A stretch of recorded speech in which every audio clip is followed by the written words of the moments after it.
Les troupes chinoises et leurs alliés rassemblent une force d'invasion le long de la frontière sud des États-Unis. Leurs rangs sont remplis de soldats venant du Brésil, du Venezuela, de Bolivie et d'autres pays d'Amérique latine.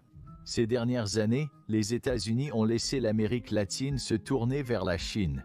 Ils paient maintenant le prix fort. Tous les pays sud-américains sont désormais alliés à la Chine et les États-Unis pourraient ne pas résister au futur conflit. Ce scénario effrayant pourrait se produire si les États-Unis ne freinent pas l'influence chinoise en Amérique latine. Depuis des années, la Chine usurpe le pouvoir et l'influence des États-Unis, exercée autrefois sur les pays du Sud. Une partie du monde jadis négligée par les États-Unis pourrait devenir leur principal adversaire. Mais comment cela pourrait-il se produire? Comment la Chine pourrait-elle voler l'Amérique latine juste sous le nez des États-Unis? Découvrons-le. Le changement de pouvoir en Amérique latine a commencé au début des années 2000. Tandis que les États-Unis se concentraient sur le Moyen-Orient et l'Asie, la Chine portait son attention sur l'Amérique latine. En 2000, moins de 2% des importations de l'Amérique latine provenaient de la Chine. Toutefois, alors que l'économie s'accélérait, ces exportations ont commencé à se répandre mondialement. En 2010, le commerce entre la Chine et l'Amérique latine a augmenté à un taux annuel moyen de 30 et 1%, atteignant une valeur de 180 milliards de dollars par an. Plus d'une décennie plus tard, le commerce entre la Chine et l'Amérique latine a atteint 450 milliards de dollars et continue de croître. Au Brésil, pays possédant la plus grande économie de la région, la Chine a intensifié le commerce bilatéral de 2 milliards de dollars en l'an 2000 à 100 milliards de dollars en 2021. Comme beaucoup de pays d'Amérique latine, le commerce avec la Chine constitue une part massive de leurs échanges internationaux. 30% des exportations brésiliennes sont destinées à la Chine, incluant 80% de sa récolte de soja et 60% de son minerai de fer.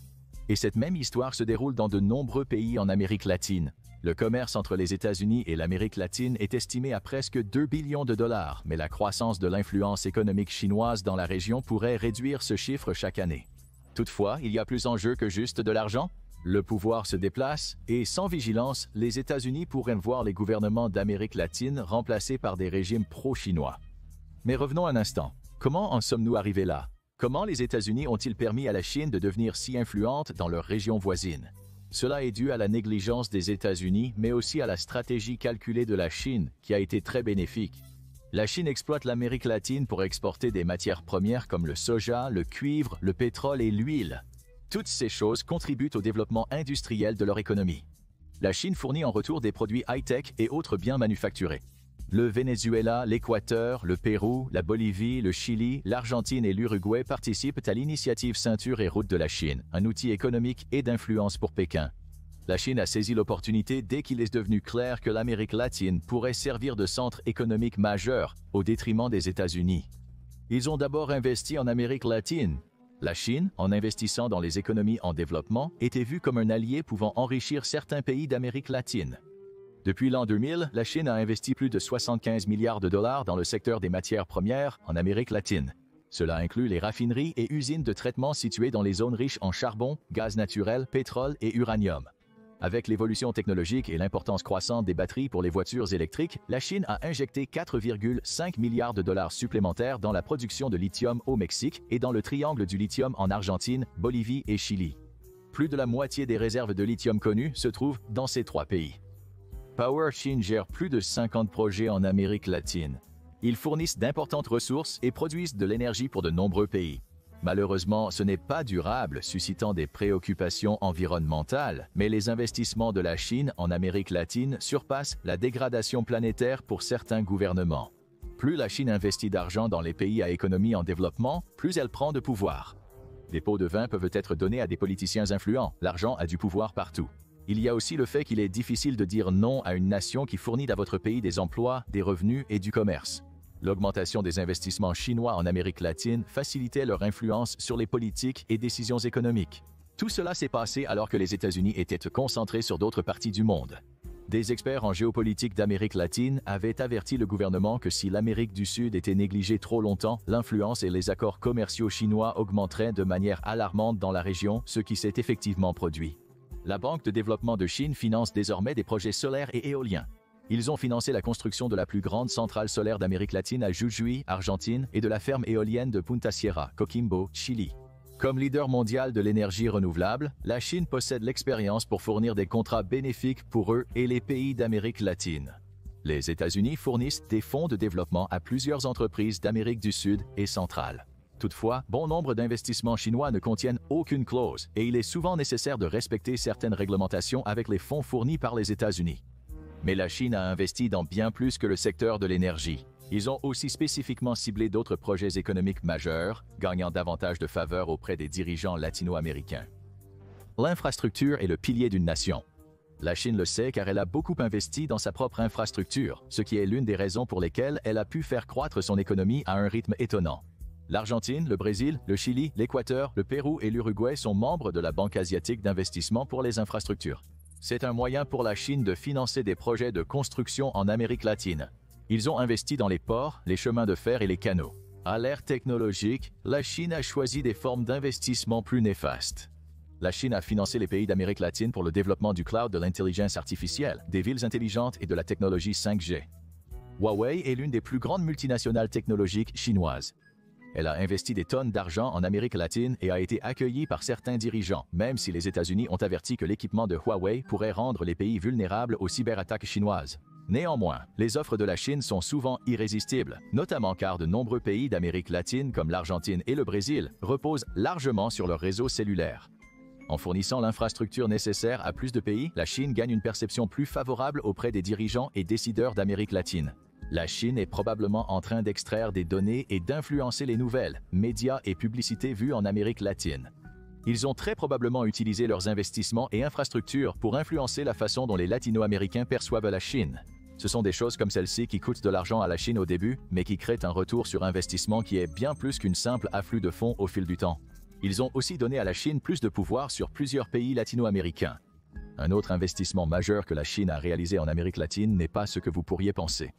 Depuis 1988, la Chine et le Brésil collaborent sur un programme commun de recherche et production de satellites, avec le plus grand espace de la Chine, situé en dehors de la nation, se trouve dans le désert de Patagonie en Argentine.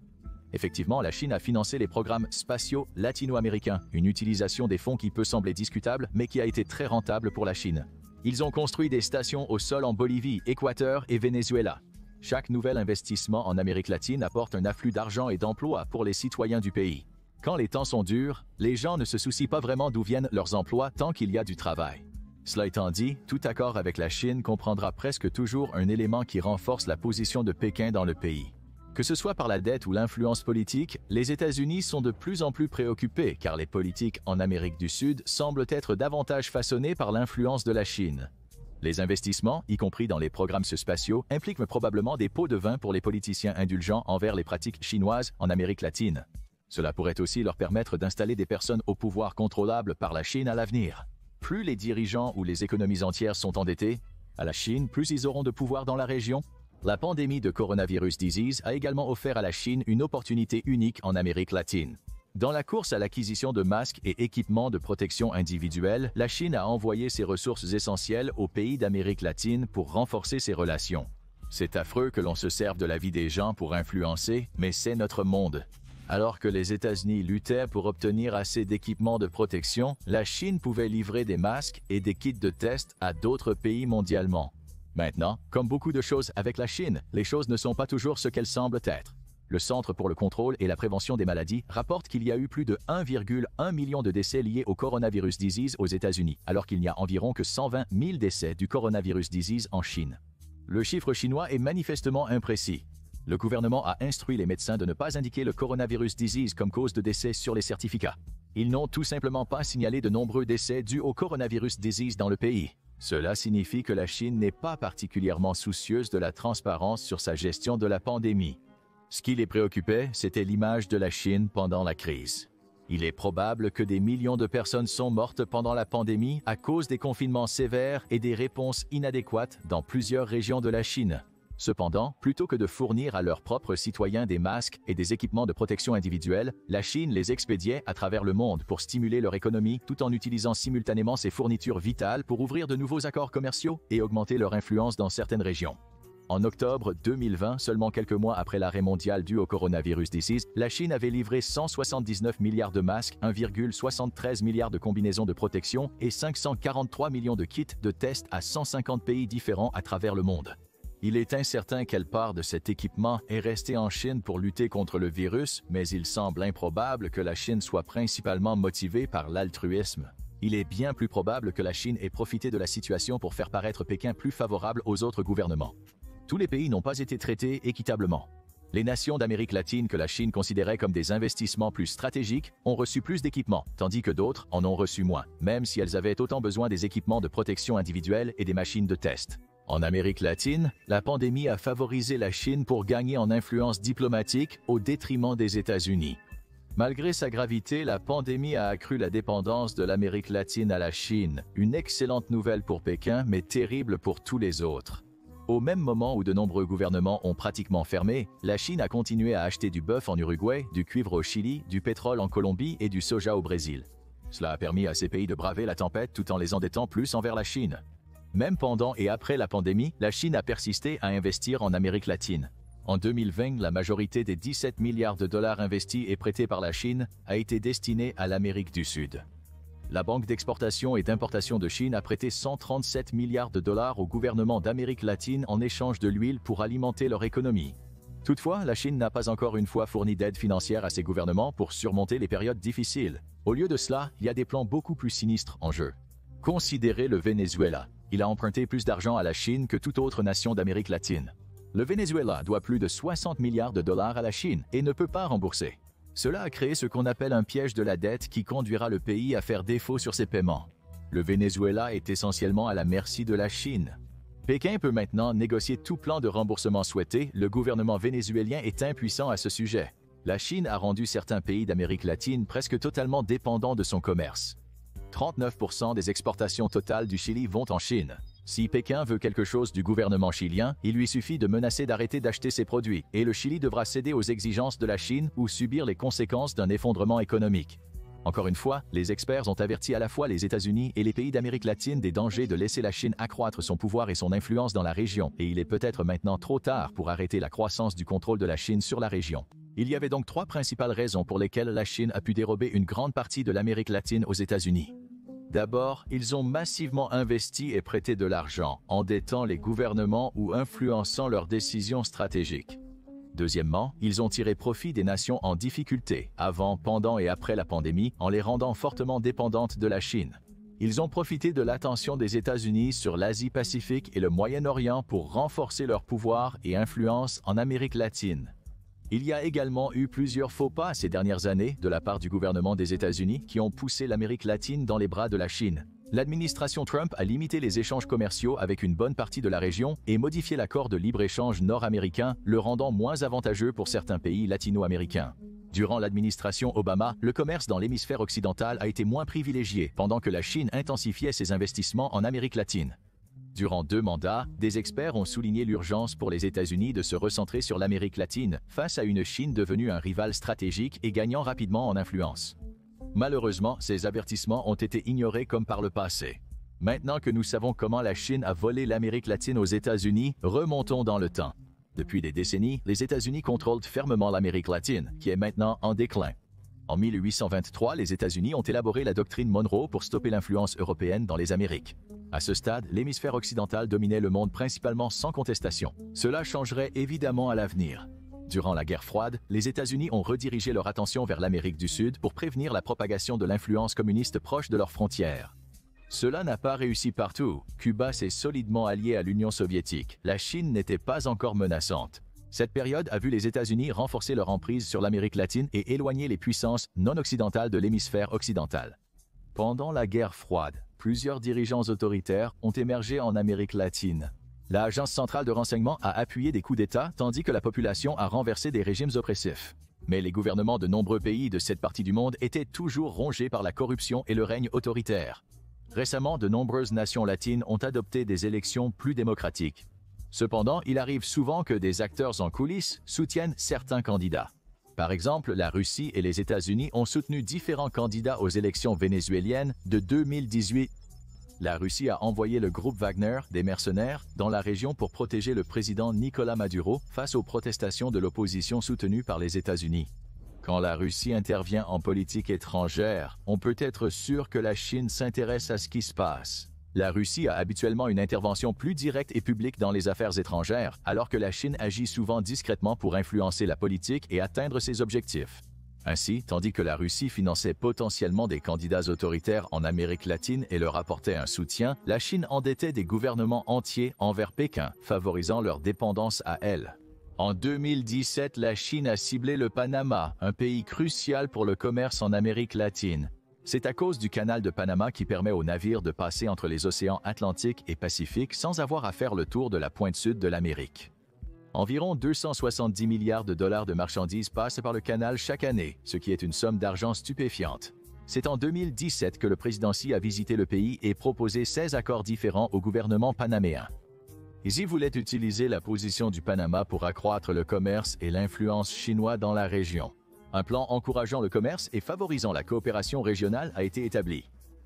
La Chine a compris qu'après avoir livré des marchandises au Panama, ces cargos peuvent charger des exportations d'Amérique latine et du Nord avant de rentrer en Chine. Il était plus avantageux d'emprunter le canal de Panama qu'un trajet moins coûteux autour de l'Europe avec un navire vide. Cela bénéficierait au gouvernement panaméen car il en coûte environ 1 million de dollars à une ligne océanique pour traverser le canal et cela finirait par être une situation gagnant-gagnant pour la Chine et le Panama, tout en favorisant une relation plus forte entre les deux pays.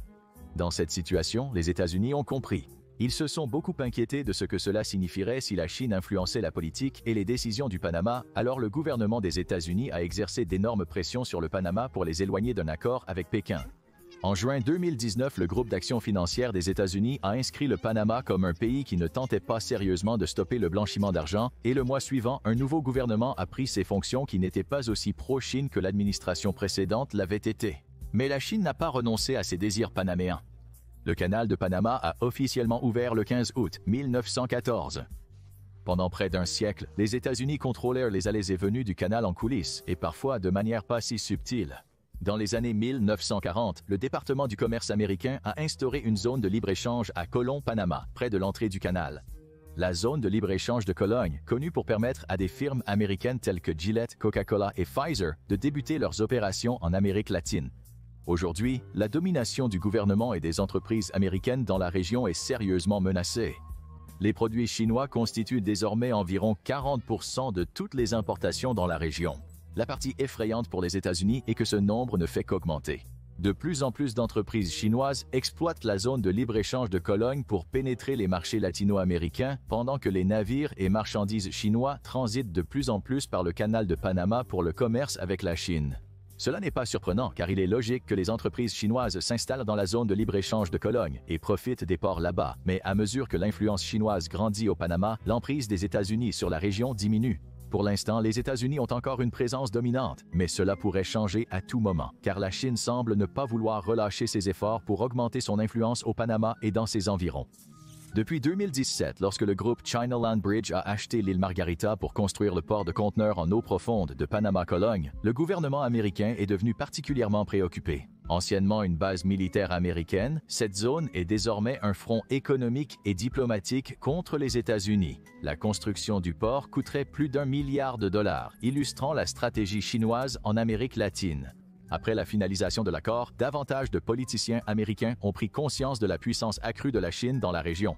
Nous savons maintenant comment la Chine a réussi à sceller l'Amérique latine des États-Unis, mais nous n'avons toujours pas abordé exactement pourquoi Pékin concentre autant d'attention et de ressources sur la région. Certaines de ces raisons ne seront pas surprenantes, mais d'autres vous choqueront. Raison en Taïwan.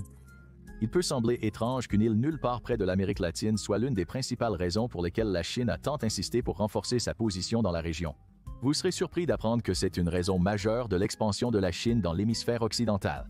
Avant l'achat par la Chine du terrain pour le port de conteneurs de Cologne au Panama, le gouvernement panaméen condamnait avec les États-Unis et d'autres puissances occidentales l'agressivité de la Chine envers Taïwan.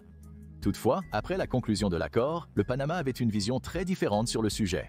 Moins d'une semaine après l'initiation de la construction portuaire, le gouvernement panaméen a cessé de soutenir Taipei et s'est aligné avec Pékin dans le conflit en mer de Chine méridionale. Et le Panama n'est en aucun cas le seul pays d'Amérique latine qui a déplacé son soutien de Taïwan vers la Chine. Seules 14 nations mondiales entretiennent des relations diplomatiques avec Taipei. Il est important de noter que bien que les États-Unis et d'autres puissances occidentales soutiennent Taïwan et la reconnaissent officieusement comme une nation souveraine, ils n'ont pas de relations diplomatiques avec l'île en raison des réactions de la Chine. La discussion sur Taïwan se complique à cause de l'influence économique et diplomatique de la Chine dans la région. Techniquement, 3 positions sont adoptées par les nations envers Taïwan. La première est que les nations ont des relations diplomatiques avec la République populaire de Chine et absolument aucune relation avec Taïwan parce qu'elles ne la reconnaissent pas comme une nation souveraine. Cela englobe une large portion de l'Afrique, du Moyen-Orient et de l'Amérique du Sud. La deuxième position est que les pays ont des relations formelles avec la Chine, mais ont également des accords informels avec Taïwan, ce qui inclut une grande partie du reste du monde qui ne tombe pas dans la première catégorie, y compris les États-Unis et la plupart de l'Europe. La troisième position concerne les nations qui n'ont pas de relations formelles avec la Chine et n'ont que des liens diplomatiques avec Taïwan, à savoir le Belize, le Guatemala, Haïti, le Saint-Siège, le Honduras, les îles Marshall, Nauru, Palau, le Paraguay, Sainte-Lucie, Saint-Kitts-et-Nevis, Saint-Vincent et les Grenadines, le Swaziland et Tuvalu. Ainsi, même si le président des États-Unis Joe Biden a récemment déclaré que les États-Unis viendraient en aide à Taïwan en cas d'invasion par la Chine, les deux pays n'ont toujours pas de relations diplomatiques formelles. C'est lié à l'affirmation de Pékin selon laquelle toute nation tentant d'établir des relations diplomatiques officielles avec Taipei serait assimilée à une déclaration de guerre de sa part.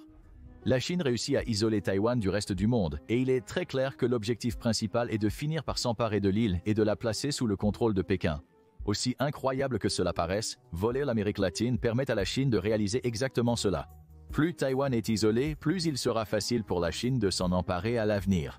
Chaque fois qu'une nation coupe ses liens diplomatiques avec Taipei, la Chine se rapproche de son objectif. C'est pourquoi, lorsque le Panama a modifié sa position diplomatique pour s'aligner sur Pékin plutôt que sur Taïwan, cela a suscité une grande inquiétude. Même si un gouvernement estime que Taïwan devrait être une nation souveraine, ses options sont limitées. La Chine a affirmé qu'elle ne formerait pas de liens commerciaux ou diplomatiques avec les pays reconnaissant officiellement Taïwan. Ce n'est pas une option pour presque tous les pays d'Amérique latine.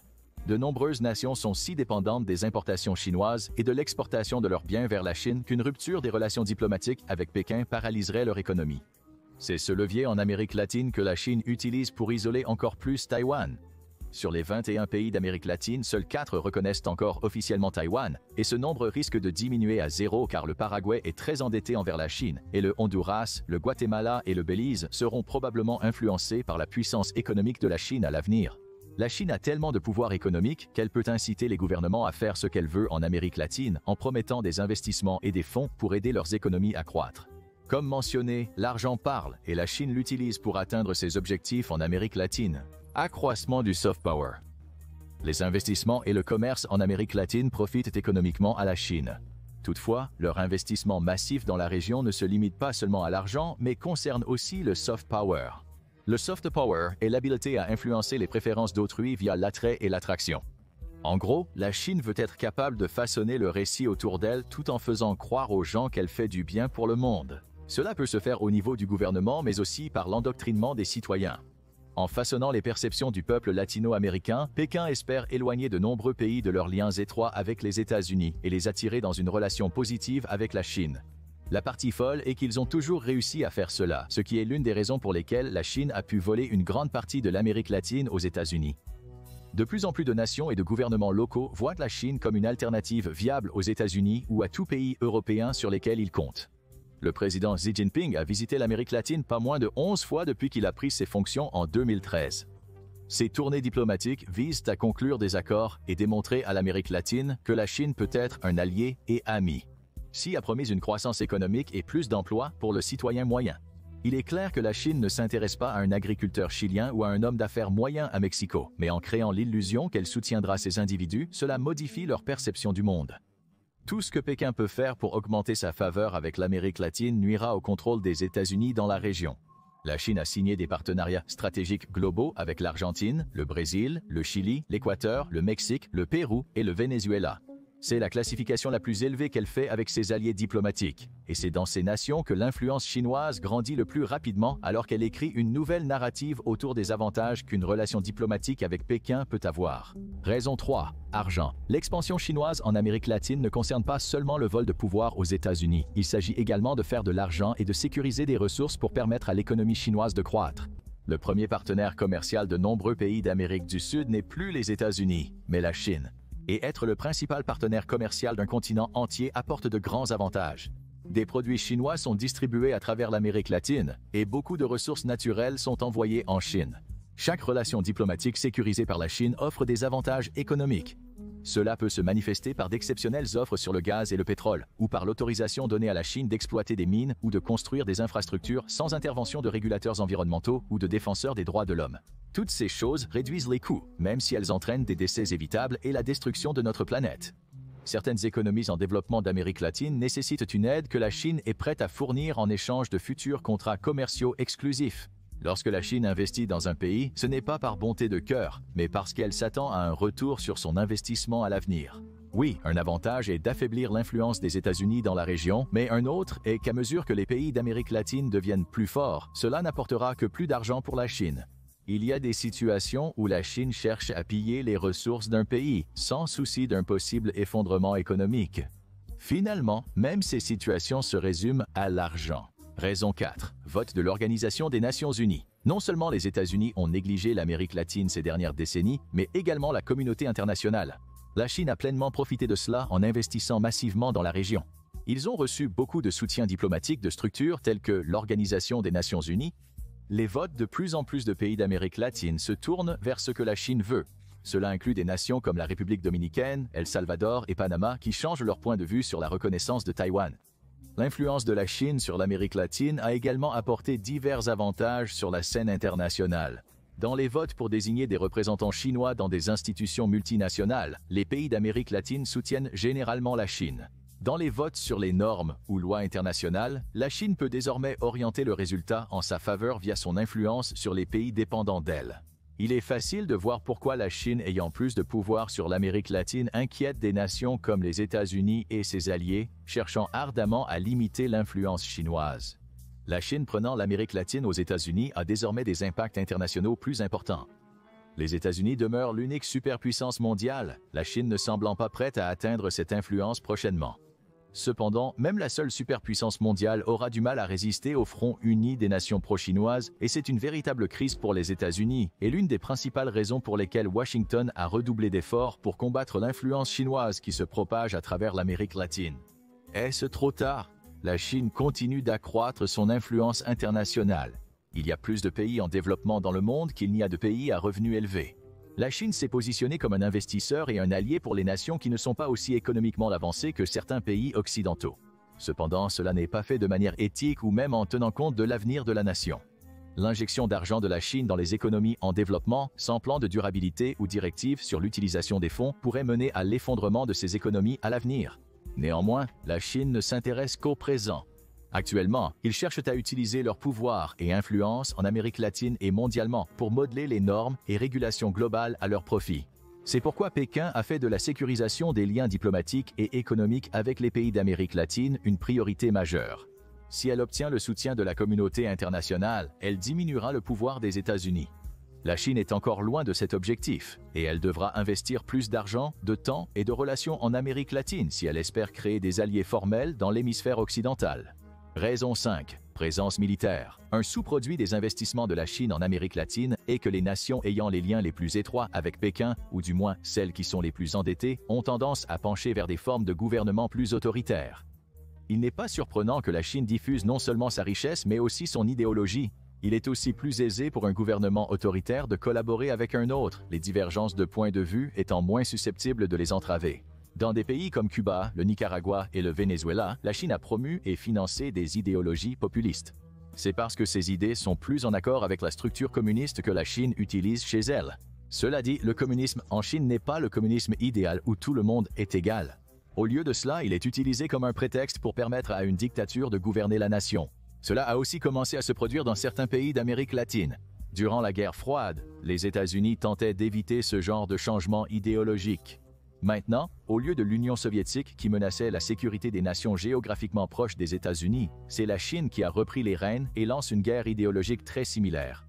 Pékin se plaint constamment de l'empiètement des idéologies occidentales plus près de la frontière chinoise, mais ils font la même chose en Amérique latine. L'autoritarisme croissant des gouvernements latino-américains et leur changement de perspective sur la Chine pourraient permettre à Pékin de développer des alliances et d'établir des bases militaires dans l'hémisphère occidental. Malgré leur forte opposition, les États-Unis ont peu de marge de manœuvre. Depuis des décennies, les États-Unis établissent et agrandissent des bases militaires dans le Pacifique et autour de la Chine. Il serait difficile de soutenir que la Chine est plus agressive que les États-Unis si elle construisait ses propres bases militaires en Amérique latine. Nous n'en sommes pas encore là, mais il n'est pas difficile d'imaginer un avenir où les pays les plus dépendants de la Chine pour leur santé économique sont contraints d'accepter une présence militaire chinoise à l'intérieur de leurs frontières. Nous comprenons comment et pourquoi la Chine a pris le contrôle de l'Amérique latine.